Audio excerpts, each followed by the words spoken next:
La Constitución de 1993 no nace de la nada. En ella se reflejan las diferentes influencias que generaron las principales constituciones en la historia alrededor del mundo y, por supuesto, recogió el camino avanzado por la Constitución de 1979. Teniendo claro esto, se entenderá el por qué la Constitución vigente mantiene como pilares los derechos a la persona y a la organización del Estado. De hecho, ello corrobora que la Carta Magna tiene como finalidad principal exigir el respeto a la dignidad de la persona frente a un Estado que en más de una ocasión ha afectado a los seres humanos. La Constitución nos muestra, pues, dos pilares o contenidos especiales. El primero, el de los derechos fundamentales o derechos humanos naturales a toda persona que han ido surgiendo en procesos históricos y evolucionan permanentemente. A esto se le dice la parte dogmática. Y el segundo es el de la organización del Estado o estructura del Estado, que establece quiénes ejercen el poder, cómo lo ejerce, con qué funciones y límites y cómo se conforman estos órganos. A esta parte se le denomina la parte orgánica. Ambos pilares, si bien tienen su propio espacio, no pueden ser contrarios ni incompatibles. Ambos deben buscar mejorar el desarrollo de las personas y la convivencia en sociedad. Modificar la actual constitución política.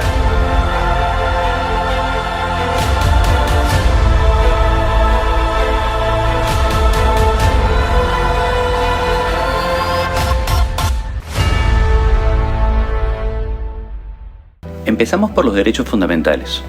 Son aquellos vinculados directamente a la dignidad humana. Por ello, todo ser humano, por el solo hecho de serlo, es titular de estos derechos. La clasificación más usada responde al tiempo histórico en que surgieron. Los derechos de primera generación, denominados derechos civiles y políticos, son los de la vida, libertad, integridad personal, las libertades informativas y de expresión, la intimidad personal y familiar, entre otros. Cuando en Inglaterra se dio la Carta Magna en 1215, se dispuso que ningún hombre libre puede ser detenido, mantenido preso, expropiado, desterrado o proscrito, salvo por decisión judicial basada en la ley. Esta declaración, junto a la de los derechos del hombre y del ciudadano, generadas por la Revolución Francesa en el año 1789, se consideran como el punto de partida de todos los derechos fundamentales.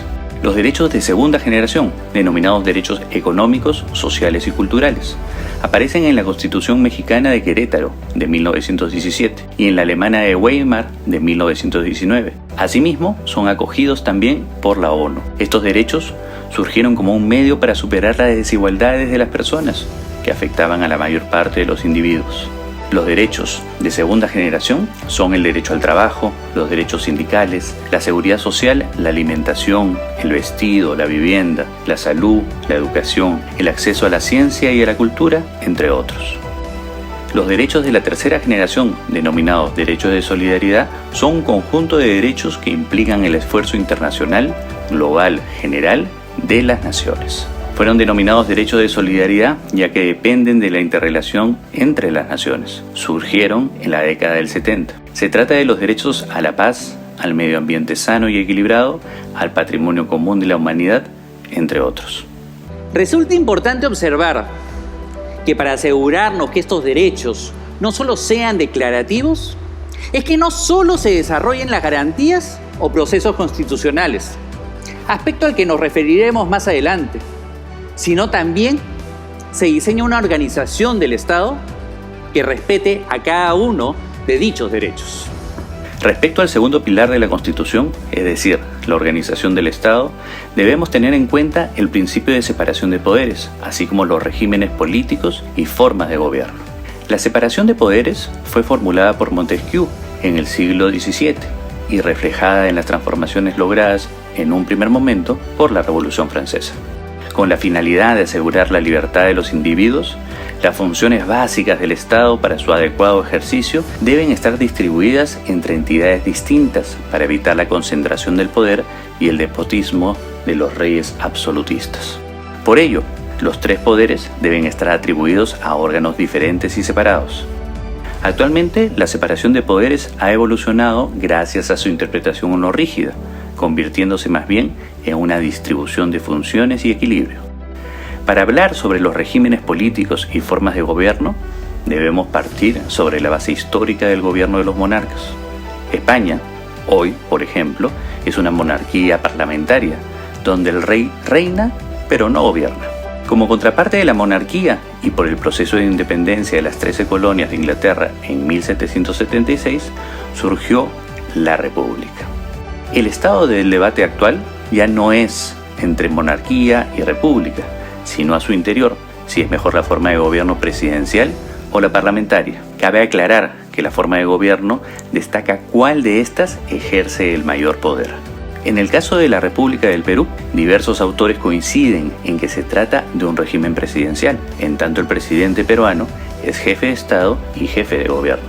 Este mismo es elegido por voto popular directo en las urnas. Sin embargo, no tenemos un régimen presidencial puro, como es el caso de los Estados Unidos, porque el diseño constitucional le ha agregado varios elementos de los sistemas parlamentarios. La estructura básica del Estado peruano, conforme a la Constitución, es la siguiente. Es una república presidencial sui generis, por los elementos parlamentarios que contiene. Es un Estado unitario, no federal, pero descentralizado, con 3 niveles de gobierno: gobierno nacional, gobierno regional y gobierno municipal. Tiene 3 órganos o poderes clásicos: Poder Ejecutivo, Congreso de la República y Poder Judicial. Tiene 10 organismos constitucionales autónomos. Tal como se ha podido observar, la Constitución de 1993 pone como centro de atención a la dignidad humana, generando con ello el desarrollo de derechos fundamentales que permiten proteger a los ciudadanos, así como dotar de una organización del Estado que respete a cada persona y permita poner al gobierno de turno al servicio del país. Modificar la actual constitución política